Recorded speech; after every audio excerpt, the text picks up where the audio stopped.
Assalamualaikum warahmatullahi wabarakatuh. Perkenalkan, nama saya Marcel Agustian. Di sini saya dari kelompok 1 membahas tentang hakikat bisnis. Nah, tentunya kita harus mengetahui dulu apa sih bisnis itu sendiri. Nah, di sini bisnis secara etimologi berarti keadaan di mana seseorang ataupun sekelompok orang sibuk melakukan pekerjaan yang menghasilkan keuntungan. Nah, di sini juga saya mengutip dari kata-kata dari para ahli yang menyatakan bahwasanya bisnis merupakan serangkaian kegiatan yang berhubungan dengan penjualan ataupun pembelian barang dan jasa secara konsisten. Nah, di sini juga saya akan memaparkan jenis-jenis bisnis. Nah, yang pertama itu ada monopsoni. Monopsoni sendiri yaitu keadaan di mana satu pelaku usaha menguasai penerimaan pasokan atau menjadi pembeli tunggal atas barang dan jasa dalam suatu pasar komoditas. Nah, yang kedua itu ada oligopoli. Oligopoli ini di mana penawaran barang dikuasai oleh beberapa perusahaan. Umumnya jumlah perusahaan lebih dari 2 perusahaan.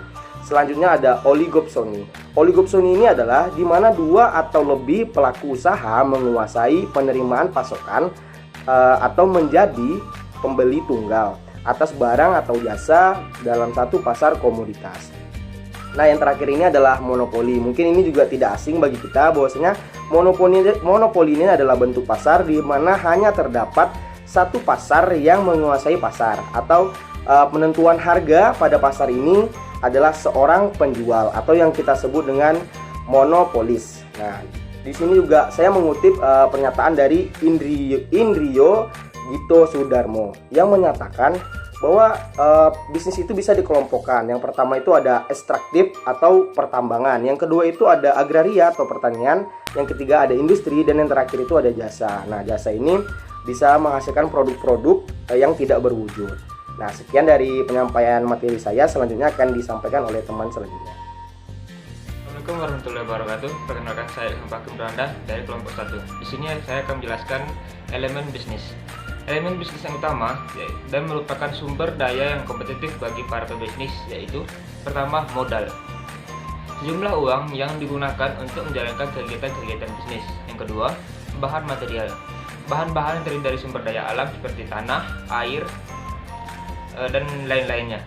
Sumber daya alam disebut juga sebagai faktor produksi yang dibutuhkan untuk melakukan aktivitas-aktivitas bisnis yang menghasilkan barang dan jasa yang ditawarkan oleh pebisnis. Yang ketiga, keterampilan manajemen. Yang keempat, suatu bisnis sukses adalah suatu bisnis yang dapat menjalankan manajemen dengan baik, yaitu sistem manajemen yang efektif, sistem yang dijalankan berdasarkan prosedur dan tata cara yang tepat. Selanjutnya, hakikat bisnis. Hakikat bisnis sejatinya adalah mementingkan dan melayani orang lain, merupakan konsep bisnis yang penting.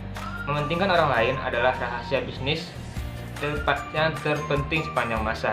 Mengatakan demikian karena menunjukkan bahwa belum memahami hakikat bisnis sesungguhnya jika kita belum mampu melayani orang lain dan mementingkan orang lain. Bisnis yang mementingkan diri sendiri akan mengalami kehancuran. Hakikat bisnis yang sesungguhnya adalah mementingkan orang lain. Ini bukan sekedar konsep, kemuliaan dan spiritualitas.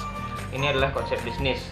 Bahkan bisnis itu sendiri pada dasarnya memiliki konsep spiritualitas. Bisnis yang sejati haruslah dilandaskan pada spiritualitas. Lalu, orang yang melayani orang lain dengan keahliannya akan memiliki posisi yang tinggi dan menjadi orang penting bagi orang lain. Sekian, terima kasih. Assalamualaikum warahmatullahi wabarakatuh. Assalamualaikum warahmatullahi wabarakatuh. Alhamdulillahirabbil alamin wassalatu wassalamu ala sayyidina Muhammad wa ba'du. Allahumma shalli ala sayyidina Muhammad wa ala alihi washabihi wasallim. Baik, perkenalkan, nama saya Hazun Al-Farid. Saya dari kelompok 1 akan menjelaskan mengenai ruang lingkup hakikat bisnis. Adapun ruang lingkup hakikat bisnis yaitu ada 3. 1. Produksi, yang kedua distribusi, dan yang ketiga konsumsi. Produksi adalah suatu kegiatan mengolah bahan baku sehingga menjadi barang yang siap pakai atau memiliki harga jual. Yang kedua, distribusi. Distribusi ialah suatu proses kegiatan di mana kegiatan tersebut berbentuk menyalurkan barang atau jasa dari produsen ke konsumen. Dan yang ketiga ialah konsumsi. Konsumsi merupakan suatu kegiatan memakai dan memanfaatkan suatu barang yang tujuannya untuk memenuhi kebutuhan hidup. Nah, adapun contoh kegiatan produksi, distribusi, dan konsumsi, yakni pada sebuah perusahaan kertas. Perusahaan kertas mengolah kertas hingga menjadi sebuah buku, dan yang ini disebut produksi. Dan kemudian buku tersebut dipasarkan atau dijual di toko-toko. Nah, dan ini disebut dengan distribusi. Dan kita konsumen membeli dan menggunakan buku tersebut. Dan ini disebut dengan konsumsi. Baik, sekian dan terima kasih. Perkenalkan, nama saya Duna Siwi Kapnaini. Di sini saya ingin melanjutkan materi selanjutnya, yaitu tentang tujuan aktivitas bisnis. Bisnis tidak hanya untuk memenuhi kebutuhan masyarakat konsumen. Ada beberapa tujuan yang biasanya ingin dicapai oleh suatu organisasi bisnis, yaitu yang pertama, untuk memenuhi kebutuhan dan keinginan konsumen. Contohnya, produk sepeda motor dan juga mobil untuk alat transportasi agar lebih mudah dan fleksibel. Yang kedua, untuk memperoleh keuntungan. Setiap organisasi bisnis tentunya menginginkan keuntungan secara finansial atas usaha yang mereka lakukan. Yang ketiga yaitu ada pertumbuhan dan perkembangan yang berkelanjutan.